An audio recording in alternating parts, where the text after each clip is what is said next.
नमस्कार, शाम के 7 बजने वाले हैं। देश के सबसे लोकप्रिय, सबसे विश्वसनीय और नंबर 1 शो शंखनाद में आप सभी का स्वागत है। आपके साथ मैं हूं चित्रा त्रिपाठी। उत्तर प्रदेश की सियासत में भूचाल आया हुआ है। जिस तरह की भगदड़ मची हुई है, सवाल ये उठ रहा है कि चुनाव के ठीक 1 महीने पहले इस तरह की परिस्थिति आखिर अलग अलग दल के नेताओं के लिए पैदा क्यों हो गई है। सबसे ज्यादा मुश्किलों में है भारतीय जनता पार्टी। पहले स्वामी प्रसाद मौर्य, उसके बाद दारा सिंह मंत्री ने इस्तीफा दे दिया, जिसके बाद कयास लग रहे हैं कि आखिर पतझड़ का ये जो सिलसिला चल पड़ा है वो कहां पर जाकर थमेगा, कहां पर जाकर रुकेगा। आपको बता दें कि स्वामी प्रसाद मौर्य, दारा सिंह के साथ ही बीजेपी के कई ऐसे विधायक हैं जिन्होंने इस्तीफा देने के साथ ही संकेत दिए हैं समाजवादी पार्टी ज्वाइन करने के। वहीं दूसरी तरफ मुलायम सिंह यादव के समधी ने बीजेपी का दामन थाम लिया है। आने जाने का ये सिलसिला कहां पर जाकर खत्म होगा, इस पर लगातार हमारी नजर बनी हुई है। इन सब के बीच अखिलेश यादव खुश हैं। बीजेपी के खेमे में जिस तरह की हलचल है उसको देखते हुए उनका ये कहना है मेला होबे। ये रिपोर्ट देखिए। आखिर कैसे यूपी में फिर खिलेगा कमल? कैसे बचाएंगे योगी अपना किला? नेता बागी हो रहे हैं, मंत्री बागी हो रहे हैं, विधायक बागी हो रहे हैं। दर्जनों विधायक आएंगे, दर्जनों इस्तीफा देंगे, अभी दर्जनों देंगे। आप देखते रहिए, कहाँ जाएंगे, देखते रहिए। कहाँ पर जाएंगे? अभी आगे की वार और आगे की धार देखते रहिए। कब तक इस्तीफा? 1-2 दिन में मैंने समय दे दिया है। स्वामी प्रसाद मौर्य ने सिर्फ बीजेपी का साथ नहीं छोड़ा, बल्कि बीजेपी का खेल करने के इरादे से मैदान में वो उतरे हैं। जिन स्वामी प्रसाद मौर्य ने बीजेपी के खिलाफ बगावत का ऐलान किया, उनकी तस्वीर जमीन पर अब दिखने लगी है। एक के बाद एक विधायक और मंत्री बीजेपी का साथ छोड़ने लगे हैं। 5 साल तक जिस पिछड़े, जिस दलित, वंचित, उपेक्षित लोगों के सहयोग आशीर्वाद से भारतीय जनता पार्टी की सरकार बनी, वो 5 साल तक उपेक्षित रहे, लोग मलाई खाते रहे, लेकिन उनको कोई कुछ भी नहीं मिला, उनको इंसाफ, न्याय, सम्मान नहीं मिला। इससे आहत होकर के मैंने आज सरकार से इस्तीफा दिया है। कल जैसे ही माननीय स्वामी प्रसाद मौर्य जी ने इस्तीफा दिया है, तो उस समय के बाद से लगातार माननीय विधायकगणों के इस्तीफे हो रहे हैं। और उसी कड़ी में चूंकि विनय साक्य जी भी भारतीय जनता पार्टी से बहुत समय से पीड़ित थे, अब वो छोड़ना चाहते थे पार्टी। उन्होंने मुझे बुलाया था उन्होंने अपने आवास पर, और मुझे बुला करके उन्होंने मुझसे खुद बात किया था और वो कह रहे थे कि भारतीय जनता पार्टी को मैं छोड़ना चाहता हूँ। आप बीजेपी छोड़ रहे हैं ना? बीजेपी छोड़ दी आपने? छोड़ नहीं रहे, छोड़ दी है। छोड़ दी है स्वामी प्रसाद जी के साथ। सपा में जा रहे हैं? बिल्कुल बिल्कुल। एक और दिल्ली में बीजेपी उम्मीदवारों के नाम पर मंथन कर रही है बीजेपी, तो वहीं दूसरी ओर बागियों की लिस्ट लंबी होती जा रही है, जिसने बीजेपी की टेंशन बढ़ा दी है। परिवार का कोई सदस्य भटक जाए तो दुख होता है। जाने वाले आदरणीय महानुभावों को मैं बस यही आग्रह करूंगा कि डूबती हुई नाव पर सवार होने से नुकसान उनका ही होगा। बड़े भाई श्री दारा सिंह जी, आप अपने फैसले पर पुनर्विचार करिए। कल बीजेपी के सहयोगी दल अपना दल ने स्वामी प्रसाद मौर्य के जाने पर दुख जताया, तो आज बीजेपी के कुछ और नेता स्वामी को मनाने की वकालत करने लगे। उनके साथ चर्चा होनी चाहिए, बात होनी चाहिए। मैं तो उन्हें 35 साल से जानती हूँ। मेरे पिताजी जब थे उनकी पार्टी में वो सदस्य थे, नेता तब से हैं, तो क्यों नाराज है मैं नहीं कह सकती। परिश्रम और परिणामों की पार्टी है, पालने की पार्टी नहीं है। इसलिए वो उसमें भगदड़ होगी, पार्टी टूटेगी, बिखरेगी, ये कभी आप सोच भी नहीं सकते। अब सवाल है कि आखिर बीजेपी का कुनबा कमजोर होने के बाद बागियों का रुख किधर है? स्वामी प्रसाद मौर्य मंझे हुए खिलाड़ी की तरह सस्पेंस बनाए हुए हैं। 1-2 दिन तक ये सस्पेंस बना भी रहना चाहिए, क्योंकि जब तक अंतिम निर्णय में नहीं सुना देता, स्वाभाविक रूप से लोगों में जानने की उत्सुकता होनी चाहिए। और 14 जनवरी को वो घड़ी आएगी जब मेरा अंतिम धमाका होगा कि हमारा अगला क्या निर्णय होगा, और जो भी निर्णय होगा वो वर्तमान सरकार की ताबूत में अंतिम कील साबित होगा।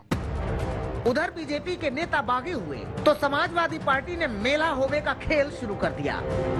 अखिलेश यादव ने कल जहां स्वामी प्रसाद मौर्य और बागी रोशन लाल के साथ तस्वीरें ट्वीट कर साझा की थी, तो वहीं आज इस लिस्ट में दारा सिंह की तस्वीर भी शामिल हो गई। उत्तर प्रदेश की जनता नेगेटिव पॉलिटिक्स से थक गई है। उत्तर प्रदेश की जनता लगातार जिस तरीके से भेदभाव की राजनीति हो रही थी, उत्तर प्रदेश की जनता ने देखा है कि किस तरीके से नफरत की राजनीति हुई है, शोषण की राजनीति हुई है, लोग अपमानित हुए हैं। इस सब बदलाव के लिए, प्रोग्रेसिव पॉलिटिक्स के लिए, एक पॉजिटिव पॉलिटिक्स के लिए और समाजवादी पार्टी की कोशिश है लोगों को साथ लाने का काम कर रहे हैं। स्वामी प्रसाद मौर्य को उत्तर प्रदेश की सियासत का मौसम वैज्ञानिक माना जाता है। ऐसे में उनके बगावती बोल ने विरोधियों को बीजेपी को घेरने का मौका दे दिया।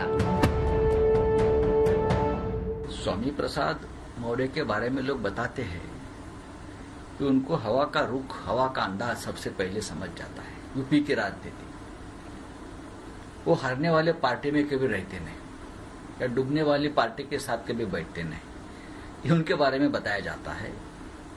ओबीसी के बड़े नेता है, तो अगर ये भी लोग छोड़कर चले गए हैं बीजेपी को, विधायक जा रहे हैं, लोग जा रहे हैं, एक तरह से निराशा है पार्टी में, तो मुझे लगता है कि जरूर उत्तर प्रदेश परिवर्तन की ओर, राजनीतिक परिवर्तन की ओर बढ़ रहा है।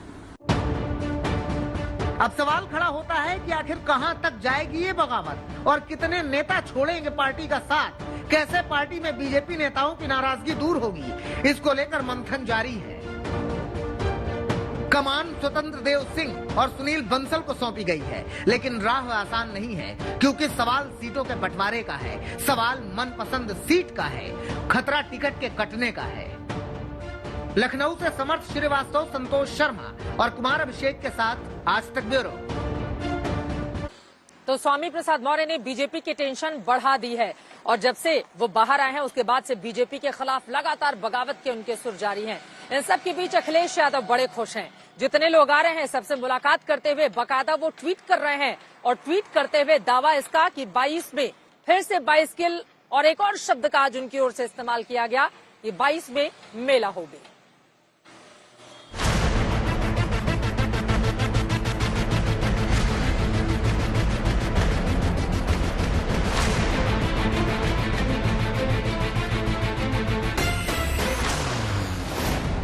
चुनावी राजनीति, लोकतंत्र का कठोर चेहरा, जहां सत्ता के अंधे युद्ध में हर चाल जायज है। कौन किसके साथ होगा, कौन किसके खिलाफ होगा, कौन किससे दूर होगा, कौन किसके पास होगा, कुछ नहीं मालूम। सिर्फ देखते जाइए चुनावी राजनीति। स्वामी प्रसाद मौर्य को चुनाव के 30 दिन पहले मालूम चला, सिर्फ 30 दिन पहले, कि बीजेपी उस नीति पर नहीं चल रही है जिसका सिरा पकड़कर वो सत्ता के संवाहक बने थे। लेकिन मौर्य के झटके का पलटवार यूं आया। मुलायम सिंह यादव के समधी और समाजवादी पार्टी के नेता बीजेपी में शामिल हो गए। हरिओम यादव समाजवादी पार्टी से विधायक हैं, लेकिन पार्टी से सस्पेंड चल रहे हैं। वजह यह है कि पंचायत चुनाव में उन्होंने बीजेपी की मदद की थी। देखिए, समाजवादी पार्टी को मजबूत करने में हम लोगों ने कोई कसर नहीं छोड़ी। हम लोग नेताजी के साथ संघर्ष किया और नेताजी ने बहुत संघर्ष के समाजवादी पार्टी को बनाया। लेकिन समाजवादी पार्टी अब चापलूस लोगों के घेरे में घिर गई है और जिस पार्टी को प्रोफेसर रामगोपाल जैसे लोग चलाएंगे तो वो पार्टी रामगोपाल जी समाजवादी पार्टी को भी खत्म कर देंगे और माननीय अखिलेश यादव को कमजोर कर देंगे। समाजवादी हम तो निर्दलीय जीत जाएंगे। हम इसलिए आएंगे समाजवादी पार्टी को फरीदाबाद में सफाया कर देंगे। 5 सीटें भारतीय जनता पार्टी फरीदाबाद जनपद की जीतेगी। दूसरी तरफ समाजवादी पार्टी में अखिलेश यादव के घर पर सुबह से ही जबरदस्त हलचल रही। तमाम सियासी दलों के साथ सीटों के बंटवारे पर चर्चा हुई। इस चर्चा के बाद अखिलेश ने उनके साथ तस्वीर ट्वीट की और लिखा, समाजवादी पार्टी के सभी सहयोगी दलों के शीर्ष नेतृत्व के साथ आज हुई उत्तर प्रदेश के विकास और भविष्य की बात। से नेताओं के निकलने का सिलसिला शुरू हो चुका है। एक के बाद एक शिवपाल सिंह घटक दल के लोग इकट्ठा थे। रुक जाओ भैया, रुक जाओ। 403 सीटों पर चुनाव मिल करके लड़ने की बात हुई। चुनाव आयोग के आदेशों का प्रत्याशियों का लिस्ट कब तक आ रहा है सर? बस अब कल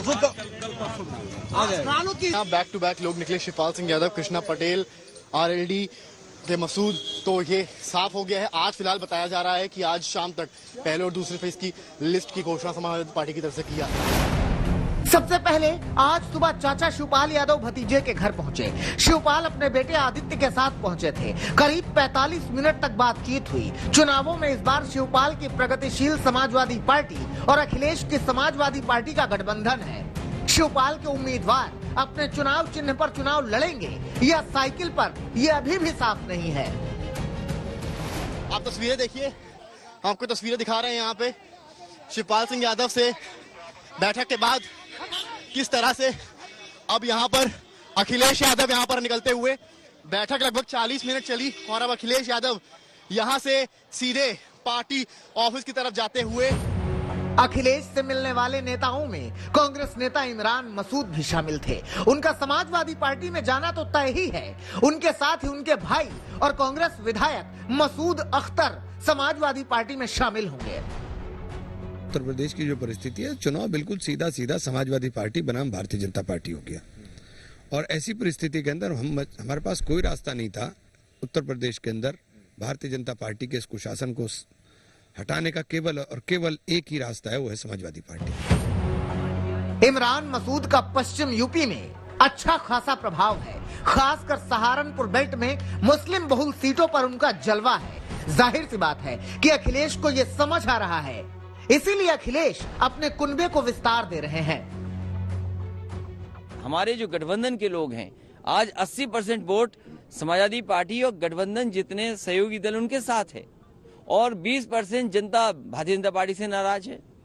अगर 80% समाजवादी पार्टी और सहयोगी दलों के साथ जनता है और 20% अगर जनता खिलाफ है, तो भारतीय जनता पार्टी का साफ होना उत्तर प्रदेश से निश्चित है। अखिलेश छोटे छोटे दलों को अपने साथ लेकर चल रहे हैं। मसलन अखिलेश मल्लाहों को साध रहे हैं, क्योंकि उत्तर प्रदेश में निषाद मल्लाह कश्यप के कुल 4% वोट हैं। 3.6% जाटों को साधने के लिए उन्होंने जयंत चौधरी की आरएलडी से गठबंधन किया है। पिछली बार बीजेपी के साथ चुनाव लड़ने वाले ओपी राजभर को अखिलेश अपने पाले में ले आए, क्योंकि 2.6% राजभर वोट है। जनवादी पार्टी सोशलिस्ट के संजय सिंह चौहान से अखिलेश ने गठबंधन किया, क्योंकि 2% लोनिया और नोनिया के वोट हैं। चरणबद्ध तरीके से सीट की सूची जारी होगी, जिसका जहां प्रभाव है वहां उसको जो सीटें हैं, जैसे पहले और दूसरे चरण की कल शाम को सूची जारी होगी। और अब एनसीपी भी समाजवादी पार्टी के साथ चुनाव लड़ने के लिए तैयार है। लोगों को मिलकर के और उत्तर प्रदेश की महान जनता की आकांक्षाओं को पूरा करने के लिए जन विरोधी, किसान विरोधी, नौजवान विरोधी, महिला विरोधी सरकार को तत्काल प्रभाव से उखाड़ने की जरूरत है। और इसके लिए हम सब लोगों को मिलजुल के और मेहनत से और एक रणनीतिक तरीके से कार्य करना होगा, और वो हम अखिलेश जी के नेतृत्व में। अखिलेश यादव का कुनबा बढ़ रहा है, लेकिन उनके सामने टिकट बंटवारे की बड़ी चुनौती है, खासतौर पर तब जब दूसरे दलों से आने वाले इसी मंसूबे के साथ आ रहे हैं कि उन्हें विधायकी मिल सकती है। लेकिन इसकी चिंता किए बगैर अखिलेश ने एक और ट्वीट किया, मेला हो गए। मतलब साफ है कि आगे संग्राम जबरदस्त होने वाला है, क्योंकि अभी तो चुनावी राजनीति का आगाज है, अभी तो चुनावी राजनीति का अंजाम होगा। समर्थ श्रीवास्तव और संतोष कुमार के साथ कुमार अभिषेक, लखनऊ, आज तक। यूपी की राजनीति के बाद जरा आपको लेकर चलते हैं पंजाब। वहां पर भी सियासत गरमाई हुई है। हर एक पार्टियों के अपने अपने दावे। इन सब के बीच आम आदमी पार्टी की ओर से 10 सूत्रीय फॉर्मूला बताया गया है, घोषणा पत्र जारी करते हुए कि अगर बनी आपकी सरकार तो फिर पंजाब का किस तरह से विकास होगा। अरविंद केजरीवाल मुख्यमंत्री ने खुद दावा किया है कि इस बार पंजाब में बयार बह रही है बदलाव की।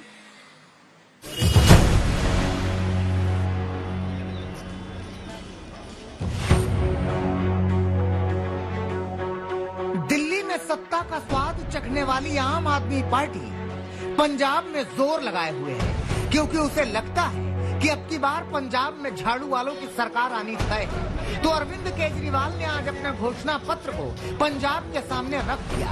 10 एजेंडे जिनके सहारे केजरीवाल पंजाब फतह करना चाहते हैं। पहला एजेंडा होगा रोजगार का, दूसरा एजेंडा नशे से मुक्ति का, तीसरा एजेंडा होगा कानून व्यवस्था दुरुस्त करना। चौथा एजेंडा भ्रष्टाचार मुक्त पंजाब बनाना। पांचवा एजेंडा शिक्षा में सुधार का होगा। छठा स्वास्थ्य सेवा में सुधार होगा। सातवां एजेंडा 24 घंटे मुफ्त बिजली देने का है। आठवां एजेंडा महिलाओं को 1,000 रुपए देने का है। नौवां कृषि सुधार का एजेंडा है और 10वां एजेंडा बिजनेस फ्रेंडली गवर्नेंस का होगा। भ्रष्टाचार मुक्त पंजाब बनाएंगे जैसे भ्रष्टाचार मुक्त दिल्ली बनाई है। सातवां बिजली, आज बिजली प्रोड्यूस करता है पंजाब, उसके बावजूद बिजली के पावर कट लगते हैं, लंबे लंबे पावर कट लगते हैं। बिजली सबसे महंगी है आज पंजाब के अंदर। दिल्ली के अंदर जैसे हमने 24 घंटे बिजली की, फ्री बिजली की, ऐसे पंजाब में भी बिजली फ्री भी करेंगे और 24 घंटे भी करेंगे। अरविंद केजरीवाल ने अपनी राजनीति की शुरुआत ही इस बात से की थी कि वो ईमानदार पार्टी है। पंजाब में किसकी जीत होगी, किसे जनमत का साथ मिलेगा, इसका फैसला 10 मार्च को हो जाएगा। लेकिन उससे पहले केजरीवाल के 10 सूत्रीय एजेंडे से राज्य की राजनीति धारदार हो गई है। चंडीगढ़ से कमलजीत संधू और सत्येंद्र चौहान के साथ आज तक ब्यूरो।